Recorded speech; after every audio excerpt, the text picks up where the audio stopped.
ଶ୍ରେଣୀ ନବମ ବିଷୟ ଭୂଗୋଳ ଅର୍ଥନୀତି ପ୍ରସଙ୍ଗ ଉପଦ୍ୱୀପୀୟ ମାଳଭୂମି। ମୁଁ ଶ୍ରୀ ଦେବୀପ୍ରସାଦ ଆଚାର୍ଯ୍ୟ ପ୍ରାନ୍ତ ଭୂଗୋଳ ପ୍ରମୁଖ। ଆଜି ଆମେ ଏହି କାଳାଂଶରେ ଉପଦ୍ୱୀପୀୟ ମାଳଭୂମି ବିଷୟରେ ଆଲୋଚନା କରିବା। ଉପଦ୍ୱୀପୀୟ ମାଳଭୂମି ଉତ୍ତରସ୍ଥ ବିଶାଳ ସମତଳ ଭୂମିର ଦକ୍ଷିଣକୁ ବା ତଳକୁ ଅବସ୍ଥିତ। ଏହି ମାଳଭୂମି ସ୍ଫଟିକଯୁକ୍ତ ପୁରାତନ ଆଗ୍ନେୟ ଓ ରୂପାନ୍ତରିତ ଶିଳାରେ ଗଠିତ।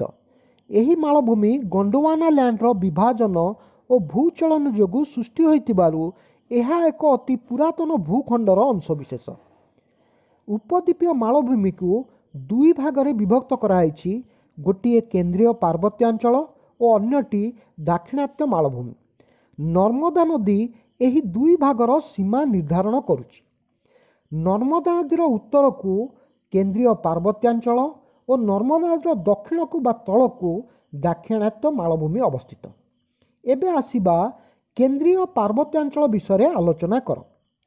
କେନ୍ଦ୍ରୀୟ ପାର୍ବତ୍ୟାଞ୍ଚଳ ନର୍ମଦା ନଦୀର ଉତ୍ତରକୁ ଅବସ୍ଥିତ। ମାଲୱା ମାଳଭୂମି କେନ୍ଦ୍ରୀୟ ପାର୍ବତ୍ୟାଞ୍ଚଳର ଅଂଶବିଶେଷ ଓ ଏହା କେନ୍ଦ୍ରୀୟ ପାର୍ବତ୍ୟାଞ୍ଚଳର ପଶ୍ଚିମରେ ଅବସ୍ଥିତ। ମାଲୱା ମାଳଭୂମି ତ୍ରିଭୁଜାକାର। ଏହାର ଉତ୍ତର ପଶ୍ଚିମରେ ଆରାବଳୀ ପର୍ବତ ଶ୍ରେଣୀ ଓ ଦକ୍ଷିଣରେ ବିନ୍ଧ୍ୟ ପର୍ବତ ଅବସ୍ଥିତ। ଆମେ ଯଦି ମାନଚିତ୍ରକୁ ଦେଖିବା, କେନ୍ଦ୍ରୀୟ ପାର୍ବତ୍ୟାଞ୍ଚଳ ପଶ୍ଚିମରେ ଅଧିକ ଚଉଡ଼ା ଓ ପୂର୍ବରେ ଏହାର ଚଉଡ଼ା କମ୍। ଏହି ମାଳଭୂମିର ପୂର୍ବପଟ ବିସ୍ତୃତିକୁ ଉତ୍ତରପ୍ରଦେଶର ତଳକୁ ବୁନ୍ଦେଲଖଣ୍ଡ ଓ ବାଘେଲଖଣ୍ଡ ମାଳଭୂମି ଏବଂ ଦକ୍ଷିଣ ଝାଡ଼ଖଣ୍ଡରେ ଛୋଟନାଗପୁର ମାଳଭୂମି ଅବସ୍ଥିତ। ଏହି ମାଳଭୂମି ଉତ୍ତରକୁ କ୍ରମଶଃ ଢାଲୁ ହୋଇ ଗାଙ୍ଗେୟ ସମତଳ ଭୂମି ସହ ମିଶିଯାଇଛି। ଏହି ମାଳଭୂମିରୁ ଚମ୍ବଲ, ବେଟାୱା, ସୋନ ଆଦି ଅଳ୍ପ ଦୈର୍ଘ୍ୟ ବିଶିଷ୍ଟ ନଦୀ ବାହାରି ଗଙ୍ଗା ନଦୀର ଦକ୍ଷିଣରେ ମିଶିଛନ୍ତି। ଏବେ ଆସିବା ଦାକ୍ଷିଣାତ୍ୟ ମାଳଭୂମି ବିଷୟରେ ବର୍ଣ୍ଣନା କର। ଦାକ୍ଷିଣାତ୍ୟ ମାଳଭୂମି ନର୍ମଦା ନଦୀର ଦକ୍ଷିଣକୁ ବା ତଳକୁ ଅବସ୍ଥିତ। ଏହାର ଆକାର ତ୍ରିଭୁଜାକାର। ସାତପୁରା ପର୍ବତ ଶ୍ରେଣୀ ଏହାର ଉତ୍ତର ସୀମା ନିର୍ଦ୍ଧାରଣ କରୁଥିବା ବେଳେ ପଶ୍ଚିମଘାଟ ପର୍ବତମାଳା ଓ ପୂର୍ବଘାଟ ପର୍ବତମାଳା ଏହାର ଯଥାକ୍ରମେ ଏହାର ପଶ୍ଚିମ ସୀମା ଓ ପୂର୍ବ ସୀମା ନିର୍ଦ୍ଧାରଣ କରୁଛନ୍ତି। ଦାକ୍ଷିଣାତ୍ୟ ମାଳଭୂମି ପଶ୍ଚିମରୁ ପୂର୍ବକୁ କ୍ରମଶଃ ଢାଲୁ, ତେଣୁ ମହାନଦୀ ଗୋଦାବରୀ, କ୍ରିଷ୍ଣା, କାବେରୀ ଆଦି ନଦୀ ପୂର୍ବକୁ ପ୍ରବାହିତ ହୋଇ ବଙ୍ଗୋପସାଗରରେ ପଡ଼ିଛନ୍ତି। ଅମରକଣ୍ଟକ ମାଳଭୂମି, ମହୀଶୂର ମାଳଭୂମି ଦାକ୍ଷିଣାତ୍ୟ ମାଳଭୂମିର ଅଂଶବିଶେଷ। ଦାକ୍ଷିଣାତ୍ୟ ମାଳଭୂମିର ଏକ ବର୍ଦ୍ଧିତାଂଶ ଉତ୍ତର ପୂର୍ବ ଭାରତରେ ଦୃଷ୍ଟିଗୋଚର ହୁଏ। ମେଘାଳୟ କର୍ବି ଆଂଲଙ୍ଗ ମାଳଭୂମି ଏହି ବର୍ଦ୍ଧିତ ଅଂଶର ଅଂଶବିଶେଷ। ଏହି ମାଳଭୂମି ଦୁଇଟି ଏକ ଫାଟ ଦ୍ୱାରା ଛୋଟନାଗପୁର ମାଳଭୂମିଠାରୁ ପୃଥକ ହୋଇଛନ୍ତି।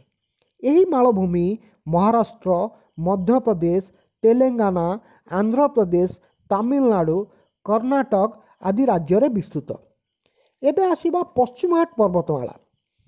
ପଶ୍ଚିମଘାଟ ପର୍ବତମାଳା ପଶ୍ଚିମ ଉପକୂଳ ସହ ସମାନ୍ତରାଳ ଭାବେ ରହିଛି। ପଶ୍ଚିମଘାଟର ହାରାହାରି ଉଚ୍ଚତା ଉତ୍ତରରୁ ଦକ୍ଷିଣ ଆଡ଼କୁ କ୍ରମଶଃ ବୃଦ୍ଧି ପାଇଥାଏ, ଅର୍ଥାତ୍ ଉପରୁ ତଳକୁ ଏହାର ଉଚ୍ଚତା ବୃଦ୍ଧି ପାଇଥାଏ।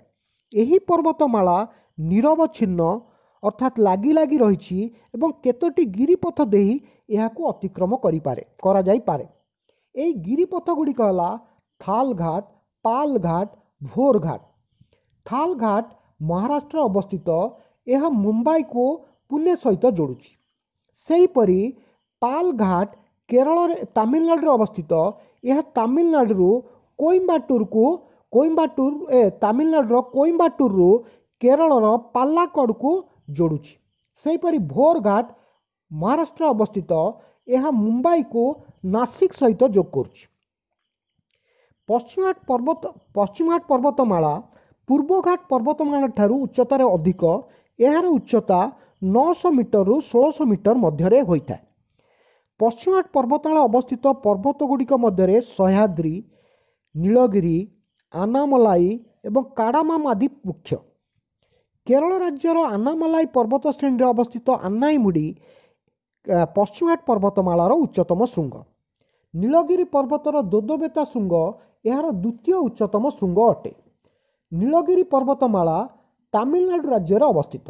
नीलगिरी पर्वतमाला अवस्थित उद्गमंडलम बा उटी दक्षिण भारतर प्रधान पार्वतीय सहर शैलनिवास एक मुख्य पर्यटन केन्द्र अटे। तामिलनाडुर कोडाई केनाल, महाराष्ट्रर महाबलेश्वर और मध्यप्रदेश पंचमारी दाक्षिणात्य मालभूमिर अन्य तीनोटी शैलनिवास अटंती। किंतु प्रश्न आसिब जे पश्चिम घाट और पूर्व घाट पर्वतमाला विषय पार्थक्य दर्शाओ। पश्चिम घाट पर्वतमाला आम लिखा एक लिखा पश्चिम घाट पर्वतमाला पश्चिम उपकूल सह समांतराल भाव विस्तृत, पूर्व घाट पर्वतमाला पूर्व उपकूल सह समांतराल भाव विस्तृत। दुई लिखा पश्चिम घाट पर्वतमाला निरवच्छिन्न भाव विस्तृत अर्थात लगी लगी रही एवं केतोटी गिरिपथ दे यहां अतिक्रम करा जाई पारे। सेहीपरि पूर्वघाट पर्वतमाला निरवच्छिन्न नुहे अर्थात यही पर्वतमालाटी छाड़ी छाड़ी रही बंगोपसागर में पड़िथिबा नदी मानक द्वारा यह विखंडित। तीन लिखा पश्चिमघाट पर्वतमालार हाराहारी उच्चता 900 मीटर रु 1600 मीटर, पूर्वघाट पर्वतमालार हाराहारी उच्चता 600 मीटर। केरल राज्य अवस्थित चार लिखा केरल राज्य अवस्थित आन्नामलाई पर्वतश्रेणी अवस्थित आन्नाईमुडी पश्चिमघाट पर्वतमाला सर्वोच्च शृंग। सेहीपरि आमे ओडिशार महेंद्रगिरी पर्वत अवस्थित देवमाली पूर्वघाट पर्वतमालार उच्चतम शृंग। बुझीगला यही टाइप आम लिखा। धन्यवाद रही। नेक्स्ट क्लास रे अन्य विषय आलोचना करिबा।